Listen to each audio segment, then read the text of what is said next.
Halo teman-teman, ketemu lagi dengan saya Iman Prabowo. Nah, kali ini saya sebenarnya mau sharing sedikit sekalian saya latihan ya. Latihan British accent karena saya pikir saya coba lagi gitu British accent kayaknya lucu juga walaupun saya nggak terlalu tertarik ya. Saya lebih suka kalau saya jujur lebih suka American accent, tapi ini sedikit jadi gambaran buat teman-teman yang memang tertarik untuk mempelajari accent. Salah satunya adalah dengan punya e-book yang ada audionya gitu loh. Atau cari aja misalnya kayak di TED Talk atau di YouTube channel yang dia juga ada sisinya gitu, closed caption, di mana teman-teman akan bisa ngikutin ada teksnya gitu, ada teks yang diomongin terus kemudian diulang-ulang aja gitu. Saya akan kasih contoh ini. Yuk kita lihat ke layar yuk gitu. Jadi ini ada James and the Giant Peach, ini ebook dari si Roald Dahl, dan kemudian saya ada audionya ini gitu loh. Jadi saya dengerin kayak gini. Went to London to do some shopping, and there a terrible thing happened. Tuh, kayak gitu ya.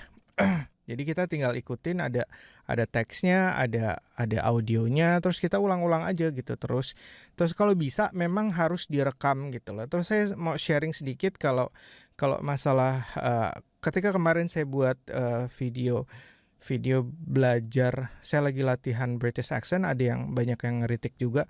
Oh, itu R-nya dibaca masih kebaca jelas gitu loh.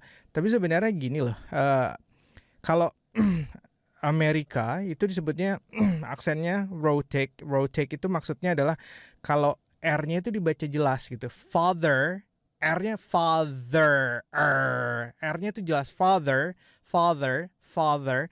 Tapi kalau British itu non-rotate, dia jadi father, father.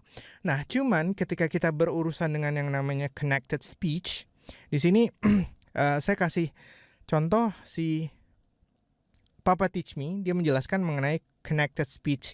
Connected speech adalah dia kalau menggabungkan kayak gini. Kita dengerin sedikit yuk dia menjelaskan di sini. Then that's a vowel sound. We then have to pronounce that R to make it. Tuh, dia bilang kalau kayak gitu, here and there, di situ teman-teman coba tonton video dari si Papa Teach Me. Kalau dia bilang kalau saya melafalkan ini sebagai here and there, itu jadi kayak nggak natural gitu. Saya harus di sini ketika ketemu vowel sound A di situ, saya harus membaca si R-nya yang dikasih warna merah nih sama dia. Dia harus dibaca sama dia. It sound natural. So here and there, that sounds like a robot. Tuh, dia bilang kalau dia ucapkan sebagai here and there, suaranya jadi kayak robot gitu loh. Jadi nggak natural. Dia kemudian melafalkannya sebagai. But if we pronounce that R and link it to the next vowel sound, we get here and there. Tuh, dibaca kan di situ. R-nya jadi dibaca here and there. Dan di sini saya juga melihat di salah satu contoh yang ada di sini. Nih ya. Then one day, James's mother and father, dia bacanya nggak gitu, tapi dia harus nyambung nih, R-nya jadi dibaca karena di sininya ada A gitu.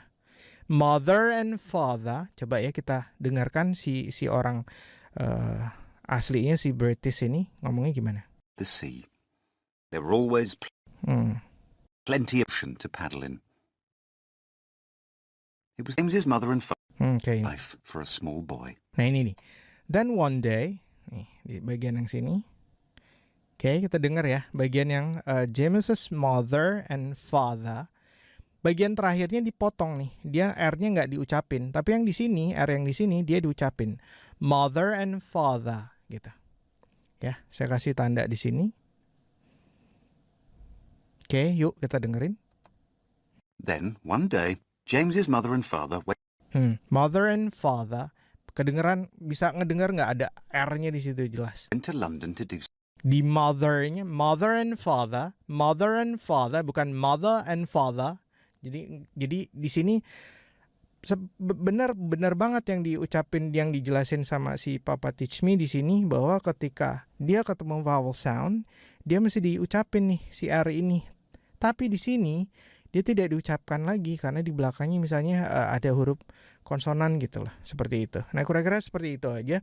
Nah, sekarang saya akan sedikit latihan karena saya mau mulai lagi latihan, dan mungkin nggak tiap hari lagi, tapi seminggu sekali gitu. Tapi saya tetap latihan setiap hari 30 menit untuk kemudian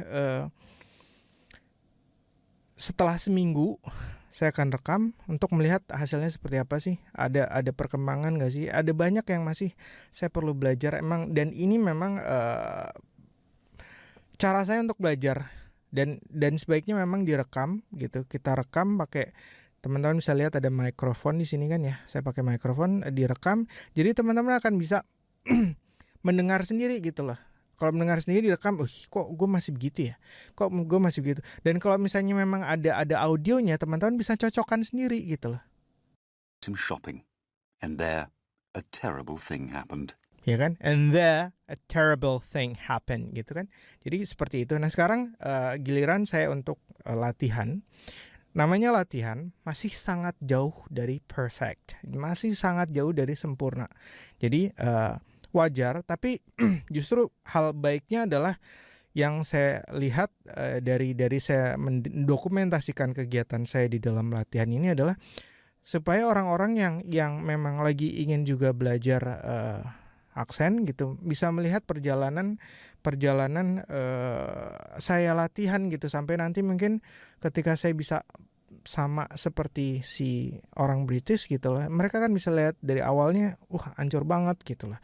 Kalau tiba-tiba wah udah jadi kan kayaknya gimana gitu lah, nggak lihat prosesnya. Jadi kadang-kadang orang gue pengen kayak gitu, tapi ada proses yang harus dilalui. Oke, langsung aja ya, saya coba. James and the Giant Peach. 1. Until he was 4 years old, James Henry Trotter had a happy life. He lived peacefully with his mother and father in a beautiful house beside the sea. There were always plenty of other children for him to play with, and there was the sandy beach for him to run about on, and the ocean to paddle in. It was the perfect life for a small boy. Then, one day, James's mother and father went to London to do some shopping, and there a terrible thing happened. Both of them suddenly got eaten up in full daylight, mind you, and on a crowded street by an enormous angry rhinoceros which had escaped from the London Zoo. Now this, as you can well imagine, was a rather nasty experience for two such gentle parents. But in the long run, it was far nastier for James than it was for them. Their troubles were all over in a tiffy. They were dead and gone in 35 seconds flat. Poor James, on the other hand, was still very much alive, and all at once he found himself alone and frightened in a vast, unfriendly world. The lovely house by the seaside had to be sold immediately, and the little boy, carrying nothing but a small suitcase containing a pair of pajamas and a toothbrush, was sent away to live with his two aunts. Their names were Aunt Sponge and Aunt Spiker, and I'm sorry to say that they were both really horrible people. They were selfish and lazy and cruel, and right from the beginning they started beating poor James for almost no reason at all. They never called him by his real name, but always referred to him as "you disgusting little beast," or "you filthy nuisance," or "you miserable creature." And they certainly never gave him any toys to play with or any pictures book to look at. His room was as bare as a prison cell. Nah, kayaknya sampai segitu dulu aja ya, karena saya ngerasa masih udah cukupin aja dulu. Ini masih banyak sih. Jadi prosesnya adalah seperti itu, direkam, didengar lagi, direkam, didengar lagi, direkam, disamain lagi dengan audionya gitu kalau kita mau coba dengerin gitu. Tapi nggak usah lah ya gitu. Jadi kira-kira seperti itu gitu loh. Jadi yang penting kita selalu ada. Both of them suddenly got eaten up in full daylight, mind you, and on a crowded street, by an enormous, angry rhinoceros which had escaped from the London Zoo. Gitu. Jadi kita nanti bisa membandingkan suara kita dengan si aslinya seperti apa gitu loh. Kayak gitu kira-kira kalau sharing dari saya, sekaligus saya latihan juga tentang gimana cara kita melatih aksen bahasa Inggris, entah itu aksen Amerika, entah itu aksen British, entah itu aksen Australia misalnya gitu. Sebenarnya kalau di Inggris sendiri, UK itu juga banyak aksennya gitu loh. Ada saya pernah nulis artikel gitu, ada video yang menjelaskan ada 19, di situ dia menjelaskan ada 19 aksen di Inggris itu sendiri. Mungkin lebih gitu loh. Tapi di situ dia menjelaskan ada 19 aksen.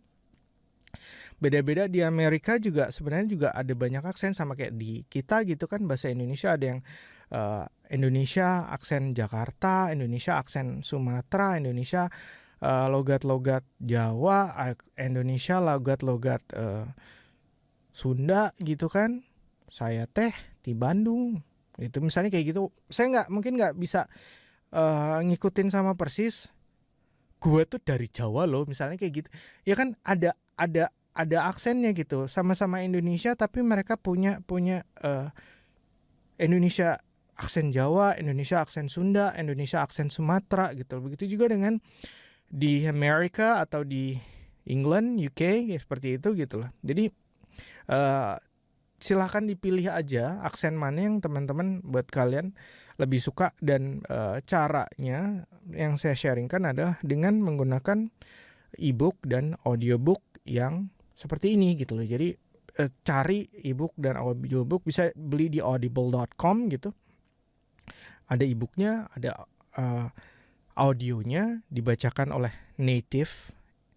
Jadi benar-benar kita bisa ngikutin gitu. Nah, saya rasa sekian dulu. Semoga sharing dari saya bisa bermanfaat buat teman-teman yang memang lagi ngejar untuk bisa dapetin pronunciation yang kayak orang bule gitu loh. Saya sendiri juga masih belajar dan terus belajar. Oke, sampai ketemu lagi. Wassalam.